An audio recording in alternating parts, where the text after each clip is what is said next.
माता की, अग्रसेन जी महाराज की जय जय श्री राम।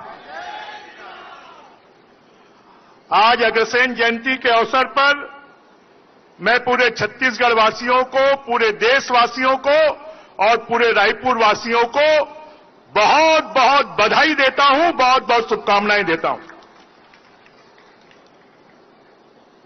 हमारे आज के कार्यक्रम के मुख्य अतिथि जो सीधे साधे सरल और जिस जसपुर इलाके से आते हैं, वहां का चाहे जसपुर हो, चाहे पत्थलगांव हो, चाहे कुनकुरी हो, हर जगह कहीं न कहीं 10, 20, 50, 100 अग्रवाल हैं जो माननीय मुख्यमंत्री जी के साथ में चलते हैं। ऐसे विष्णुदेव साई जी का हम सब स्वागत करते हैं। उनके साथ में उमेश अग्रवाल जी हमेशा छाया की तरह रहते हैं, जो सांसद के रूप में भी रहे और मंत्री के रूप में भी। ऐसे उमेश जी उनके साथ में, यह साक्षात उदाहरण है। हमारे बीच में हमारे दमदार, जानदार, शानदार विधायक भाई संपत जी हैं, उनका भी मैं स्वागत करता हूं रायपुर की अग्रवाल समाज की सभा में। और हमारे बीच में देश के नामी गिरामी आधुनिक ग्रुप के संचालक, उद्योगपति निर्मल जी उपस्थित हैं, उनका आप सब तालियां बजाकर स्वागत करें। हमारे अग्रवाल सभा के अध्यक्ष विजय जी, महामंत्री मनमोहन जी, कोषाध्यक्ष प्रेमचंद जी, कैलाश जी, विनय जी, सुभाष जी, आनंद जी, एकांश जी और साथ में सुरेश अग्रवाल जी, कृष्ण कुमार जी, जेपी अग्रवाल जी, सतपाल जी, प्रदीप जी, विनोद जी, बिशंबर जी, मनीष जी, कमल किशोर जी, प्रमोद जी, कैलाश अग्रवाल जी, रमेश सांवरिया जी, योगी जी, गोपाल जी और महिला मंडल, युवती मंडल, युवा मंडल, सबके पदाधिकारीगण जिन्होंने 25 दिनों तक अग्रसेन जयंती को भव्य तरीके से, वैभवशाली तरीके से और सबको मंच दिया है, पूरे 19 मोहल्ला समिति को, उनको, क्योंकि 4 मोहल्ला समिति में मेरे को भी जाने का अवसर मिला। देखिए, हम सबके लिए, मेरे लिए भी गर्व की बात है, मैंने अग्रकुल में जन्म लेकर आज पूरे सर्व समाज की ग्राह्यता स्वीकार की है। यही अग्रसेन जी का संदेश है।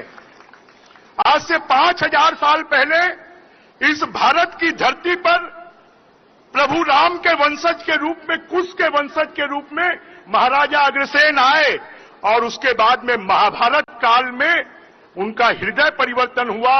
उनके पिता की मृत्यु के बाद तब उन्होंने बलि प्रथा पर रोक लगाई, तब उन्होंने वैश्य धर्म का पालन करना शुरू किया और आज वैश्य ही है जो भारत की तरक्की में, प्रगति में सबसे ज्यादा योगदान है तो वैश्य का है। अगर छत्तीसगढ़ में भी सबसे ज्यादा कोई टैक्स देने वाले हो, चाहे जीएसटी देने वाले हो, चाहे इनकम टैक्स देने वाले हो, तो वैश्य समाज के लोग हैं और उनके टैक्स के कारण आज चारों तरफ खुशहाली दिखाई देती है। परंतु हम अग्रवाल समाज के लोग अगर जाने जाते हैं तो परंपराओं के लिए जाने जाते हैं, हम धर्म की रक्षा के लिए जाने जाते हैं, हम परिवार के लिए जाने जाते हैं।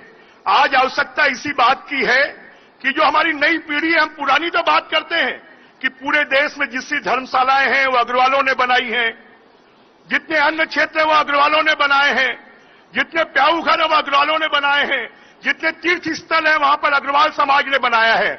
परंतु आज के हमारे अग्रवाल समाज को और हमारी नई पीढ़ी को, कि हमारी पीढ़ी ने तो इस काम को किया, अभी विजय जी बता रहे थे कि कितने संस्थान हमारे चलते हैं, परंतु नई पीढ़ी को भी इसकी प्रेरणा देना। आज हमारे परिवार टूट रहे हैं, हमारे परिवार अकेले हो रहे हैं, हमारे परिवारों में भी संस्कार की कमी दिखाई देती है। तो सबसे बड़ा काम कि हम अपने बच्चों को धर्म के रास्ते पर चलना सिखाएं, हम अपने बच्चों को परिवार को जोड़कर चलना सिखाएं। हमारे परिवार में भी कई ऐसे बुजुर्ग बैठे होंगे जिन बुजुर्गों को उनके बेटा बेटी या उनके पोता पोती या उनके नाती उनको सम्मान नहीं देते होंगे, या कहीं अमेरिका, इंग्लैंड, जापान, कोरिया या जर्मनी या बंबई, दिल्ली, कलकत्ता, बेंगलोर में जाकर पढ़ रहे होंगे और वो बोलते होंगे कि अब हम नहीं आएंगे, आप हमारे पास आ जाओ। मैं बहुत कड़वी बात बात कह रहा हूं कि अगर आपको अपने बच्चों को अपने साथ में रखना है तो 12वीं क्लास तक बच्चों को बाहर पढ़ने मत भेजिए, मत भेजिए, मत भेजिए।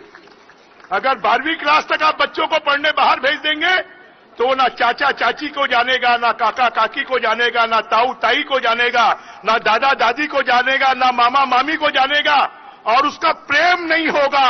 प्रेम नहीं होगा तो स्कूल तक बाहर पढ़ेगा, उसके बाद कॉलेज भी बाहर पढ़ेगा और फिर बाहर रहने लग जाएगा। माता पिता दादा दादी को बोलेगा आप हमारे पास आ जाओ, और दादा दादी मम्मी पापा तो उसके पास जा नहीं सकते, उनको मालूम है कि नहीं आएंगे। इसलिए समाज को जोड़ना, परिवार को जोड़ना, ये हमारी पहचान रही है। हम अपने बच्चों को संस्कारित करें, उनको संस्कार दें और परिवार के साथ में जोड़कर रखें। और जो वय उम्र हो गए हैं उनके बुढ़ापे का सहारा अगर उनको छोड़कर चले जाता है तो उसका सबसे बड़ा कारण हम उनको संस्कारित नहीं बनाते हैं। तो ये संस्कारित करने की जरूरत है।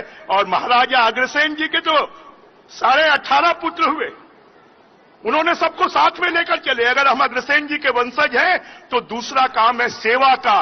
हमारी नई पीढ़ी को भी हम सिखाएं कि खाली अपने बीवी बच्चों की सेवा ना करें, अपने परिवार के साथ साथ समाज की भी सेवा करें। ये हमको सिखाने की जरूरत है और ये हम सिखाएंगे तो निश्चित रूप से अग्रसेन जी के वंशज हम कहलाएंगे। आज तो हम सब मुख्यमंत्री जी का भाषण सुनने आए हैं, क्योंकि मैं तो अग्रवाल समाज का अतिथि नहीं हूं, परमानेंट हूं, क्योंकि मैं तो हमेशा आता हूं और हमेशा मैं अपनी बात को कहता हूं। और आज का दिन जो है वो नवरात्रि का पहला दिन है, शक्ति का पर्व है। महाराजा अग्रसेन जी का जन्म इसी दिन हुआ और इसीलिए उनको इतनी शक्ति प्राप्त हुई कि वो भगवान इंद्र से भी उन्होंने लड़ाई लड़ ली। और ऐसे अग्रसेन जयंती के अवसर पर हम सब भी उनसे प्रेरणा लेते हुए, उनसे शक्ति लेते हुए अपने कार्य क्षेत्र में तेजी से काम करें, सेवा का काम करें, परिवार को जोड़ने का काम करें और समाज को आगे बढ़ाने के लिए हम काम करें। इसी भावना के साथ आप सबको बहुत बहुत शुभकामनाएं, बहुत बहुत बधाई। बोलिए अग्रसेन महाराज की, दुर्गा मैया की जय। जय श्री राम।